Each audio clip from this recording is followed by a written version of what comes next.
एक गरम हलचल भरी बेकरी के फर्श के नीचे एक आरामदायक छोटी सी जगह में मिलो नाम का एक नन्हा चूहा रहता था।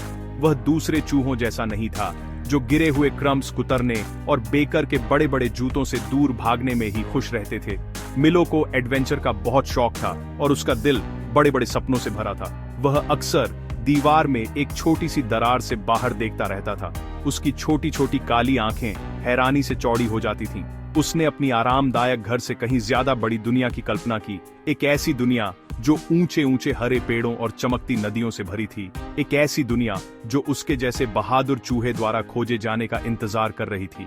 जिस गांव में मिलो रहता था वह शांति और सुकून की तस्वीर था। यह लिटिल पडल्टन नाम की एक प्यारी जगह थी जहां थैच्ड कॉटेजेस, घुमावदार कॉबल्ड गलियों के किनारे एक दूसरे से सटे हुए थे। हवा में हमेशा बेकरी से ताजी बेक्ड ब्रेड और बगल के मिसेस हिगिंस के बगीचे से मीठे फूलों की खुशबू आती थी। बड़े बड़े इंसान टहलते हुए जाते थे। उनके कदमों से फर्श की लकड़ियां हल्की गड़गड़ाहट के साथ हिलती थीं, जैसे हल्की थंडर हो। दूसरे चूहों के लिए यही पूरी दुनिया थी, एक सुरक्षित और प्रिडिक्टेबल जगह। लेकिन मिलो के लिए यह बस शुरुआत थी, उस बड़े एडवेंचर के लिए एक स्टार्टिंग लाइन जिसका उसे इंतजार था। ठीक बाहर। हर रात जब उसका परिवार नरम कॉटन फ्लफ के अपने बिस्तर में गहरी नींद में सो रहा होता था, मिलो सुनता था। वह बड़े ओक पेड़ में समझदार उल्लू की हूट और रात की हवा में पत्तियों की हल्की सरसराहट सुनता था। ये आवाजें उसे डराती नहीं थीं। वे एक गाना थीं, बाहर की दुनिया का एक ललाबाय जो उसे बुला रहा था। उसने सबसे ऊंचे मशरूम पर चढ़ने और घास के एक लंबे फिसलन भरे ब्लेड पर फिसलने का सपना देखा। वह अपनी फर पर सूरज और अपने पंजों पर ओस महसूस करना चाहता था, न कि सिर्फ बेकरी के फर्श की धूल भरी गर्मी। एक सुबह एडवेंचर की खुशबू पहले से कहीं ज्यादा तेज थी। यह मीठे बन और गरम लोब्स की खुशबू के साथ मिल गई, जिससे प्योर पॉसिबिलिटी का एक परफ्यूम बन गया। मिलो की छोटी सी नाक एक्साइटमेंट से फड़क उठी। आज वही दिन था। उसने अपनी सोई हुई मां को उसके फरी गाल पर एक छोटी सी किस दी और एक छोटे से पत्तों के पाउच में एक सिंगल परफेक्ट सूरजमुखी का बीज पैक किया। एक गहरी सांस और एक छोटे ड्रम की तरह धड़कते दिल के साथ मिलो दीवार की दरार से निकला और बेकरी से बाहर उस विशाल धूप से भरी दुनिया में आ गया जिसका उसने केवल सपना देखा था। बाहर की दुनिया उतनी कलरफुल और बड़ी थी जितनी माइलो ने कभी सोची भी नहीं थी। सबसे पहले वह खुद को मिसेस हिगिंस के गार्डन में पाया, जो वाइब्रेंट फ्लावर्स और ऊंचे ऊंचे हरे डंठलों का एक जंगल था। डेजीज किसी बड़े सनी प्लेट्स जैसी थीं और घास की पत्तियां ऊंची ऊंची हरी स्काई स्क्रेपर्स के जंगल जैसी थीं। माइलो को बहुत बहुत छोटा महसूस हुआ, लेकिन साथ ही वह इनक्रेडिबली ब्रेव भी महसूस कर रहा था। वह एक घुमावदार डर्ट पाथ पर तेजी से चला। उसके छोटे पंजे नरम मिट्टी में हल्के से ढस रहे थे।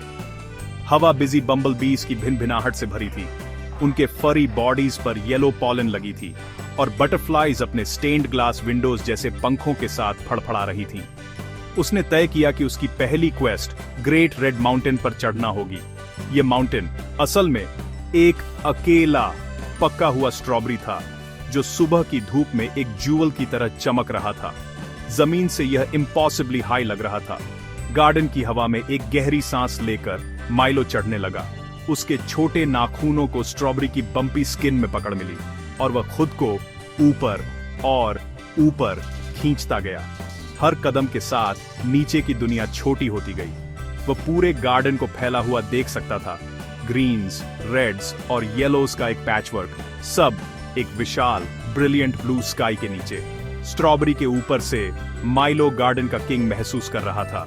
वह ऐसी चीजें देख सकता था जो उसने अपने फ्लोरबोर्ड वाले घर से कभी नहीं देखी थी।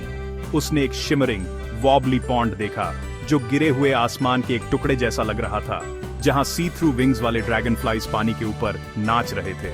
उसने बिजी एंड्स की एक लाइन देखी जो परफेक्ट फॉर्मेशन में मार्च कर रही थी, हर एक अपने से बहुत बड़ा पत्ती का एक टुकड़ा ले जा रही थी। ये दुनिया लाइफ और एक्टिविटी से भरी थी। क्रीचर्स का एक बस्टलिंग टाउन जो सब अपना अपना काम कर रहे थे। ये एक वंडरफुल, मार्वलस और थोड़ा ओवरवेलमिंग नजारा था एक छोटे माउस के लिए। बहुत प्राउड महसूस करते हुए माइलो ने मीठे स्ट्रॉबेरी का एक छोटा सा टुकड़ा खाया और फिर सावधानी से दूसरी तरफ खिसक कर नीचे आया। उसकी जर्नी अभी शुरू ही हुई थी, लेकिन उसने पहले ही कुछ ऐसा हासिल कर लिया था जो उसे इम्पॉसिबल लगा था। उसने एक माउंटेन चढ़ ली थी। जैसे ही वह मॉस के एक बिस्तर पर आराम से उतरा, उसे अपना पहला हिडन ट्रेजर मिला। एक पत्ती के नीचे एक शाइनी भूला हुआ बटन पड़ा था, स्मूथ और पर्ली। एक इंसान के लिए यह सिर्फ एक खोया हुआ बटन था, लेकिन माइलो के लिए यह एक मैग्निफिसेंट ग्लीमिंग शील्ड था। एक ब्रेव एक्सप्लोरर के लिए एक परफेक्ट प्राइज। अपना नया शील्ड पकड़े हुए माइलो अपनी ग्रैंड एक्सपीडिशन पर आगे बढ़ा। उसकी क्यूरियोसिटी उसे गार्डन में और अंदर ले जा रही थी। जैसे ही वह ब्राइट येलो डैफोडिल्स की एक रो से भागा, उसे एक छोटी चर्पी आवाज सुनाई दी। नमस्ते नीचे, तुम बेकरी से बहुत दूर हो छोटे। माइलो ने ऊपर देखा तो उसे एक चीयरफुल रॉबिन जिसका सीना ब्राइट रेड था, एक ब्रांच पर बैठी हुई दिखी। उसका नाम रोजी था और उसकी आंखें उतनी दयालु थीं जितनी माइलो ने कभी नहीं देखी थीं। वह बिल्कुल भी स्केरी नहीं थी। उसने माइलो को जूसी वर्म्स ढूंढने की बेस्ट प्लेसेस के बारे में बताया और यह भी बताया कि बारिश कब आने वाली है। रोजी द रॉबिन माइलो की पहली नई दोस्त बनी। वह आगे उड़ती, स्काई से उसका गाइड बनी। यहाँ वह चर्प करती, कुछ शाइनी है। उसकी आवाज का पीछा करते हुए माइलो ने अपना अगला ट्रेजर खोजा। यह सिल्वरी टिंसल का एक लंबा टुकड़ा था, क्रिसमस से बचा हुआ, एक पडल में चमक रहा था। माइलो के लिए यह सिर्फ टिंसल नहीं था, यह एक मैजिकल शिमरिंग रिवर था जिसे वह अपने साथ ले जा सकता था। उसने इसे केयरफुली रोल किया और अपने कलेक्शन में जोड़ लिया। उसका एडवेंचर एक ट्रेजर हंट बन रहा था और हर नई डिस्कवरी उसके दिल को और ज्यादा भरा हुआ और उसके कदमों को और हल्का महसूस करा रही थी।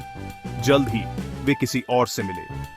एक बड़ी कैबेज लीफ के नीचे एक शाई स्नेल था जिसका नाम शेल्डन था, जो बहुत धीरे चलता था, अपनी ब्यूटीफुल स्वर्ली हाउस अपनी पीठ पर लिए हुए था। शेल्डन परेशान था क्योंकि वह अपना रास्ता भटक गया था। माइलो बोल्ड और हेल्पफुल महसूस करते हुए अपने नए बटन शील्ड का इस्तेमाल करके रोजी ने जो रास्ता दिखाया था उसे बताया। तुम चिंता मत करो शेल्डन, माइलो स्क्वीक, हम तुम्हें तुम्हारी फेवरेट पैच ऑफ क्लोवर ढूंढने में मदद करेंगे।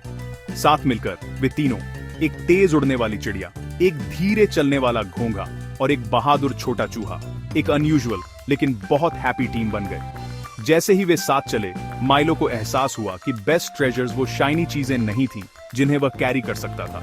द बेस्ट ट्रेजर दोस्ती थी। उसने अपने नए कंपेनियन से बहुत कुछ सीखा। रोजी ने उसे क्लाउड्स और स्टार्स के बारे में सिखाया, जबकि शेल्डन ने उसे लीव्स और स्टोन्स पर टाइनी ब्यूटीफुल पैटर्न्स दिखाए जिनसे वह हमेशा पहले भागता था। उन्होंने स्टोरीज और स्नैक्स शेयर किए। माइलो ने अपने प्रेशियस सनफ्लावर सीड का एक क्रम ऑफर किया। उसने अपना घर दुनिया देखने के लिए छोड़ा था, लेकिन उसे पता चला कि दुनिया उन दोस्तों के साथ और भी बेहतर हो जाती है जिनके साथ आप इसे शेयर करते हैं। रोजी के साथ चलते हुए तीनों आखिर में गार्डन के किनारे पहुंच गए, जहां एक ऊंची काई लगी पत्थर की दीवार खड़ी थी। माइलो को लगा जैसे यह दुनिया का किनारा हो। दूसरी तरफ क्या है? उसने पूछा। उसकी आवाज औ की एक छोटी सी फुसफुसाहट थी। रोजी दीवार के ऊपर फड़फड़ाती हुई गई और नीचे चर्प करके बोली, यह मेडो है माइलो, यह तुम्हारी कल्पना से भी ज्यादा बड़ा है। अपने दोस्तों की थोड़ी मदद से माइलो दीवार की खुरदुरी सतह पर चढ़ गया। शेल्डन ने एक मजबूत फुट होल्ड दिया और रोजी ने ऊपर से इंकरेजिंग चर्प्स दिए। वह यह देखने के लिए दृढ़ था कि उस पार क्या है। जब उसने आखिर में ऊपर से झांका तो माइलो गास्प कर उठा।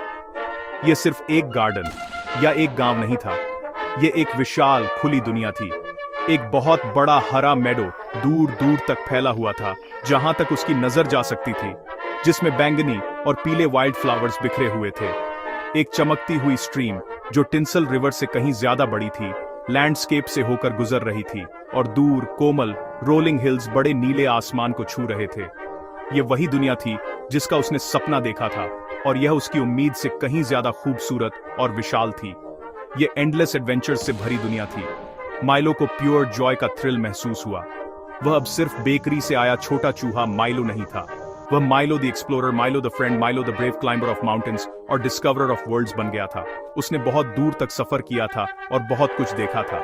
उसे अब समझ आ गया था कि उसका घर एक वंडरफुल सेफ जगह थी जहां से शुरुआत की जा सकती थी। लेकिन यह रहने के लिए सिर्फ एक ही जगह नहीं थी।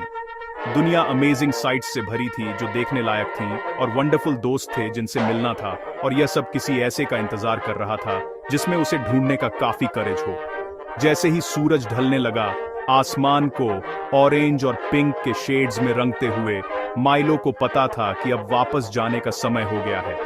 उसने अपने दोस्तों को अलविदा कहा और वादा किया कि वह जल्द ही एक और एडवेंचर के लिए उनसे फिर मिलेगा। वह बेकरी के फ्लोर बोर्ड्स के नीचे अपने कोजी नुक में लौट आया। उसका लीफ पाउच ट्रेजर्स से भरा था और उसका दिल मेमोरीज से भरा था। उसने साबित कर दिया था कि इससे कोई फर्क नहीं पड़ता कि तुम कितने छोटे हो या कहां से आते हो। अगर तुम्हारे पास एक क्यूरियस माइंड, एक ब्रेव हार्ट और एक बिग ड्रीम है, तो तुम सबसे ग्रैंड एडवेंचर्स कर सकते हो और उन्हें सच कर सकते हो।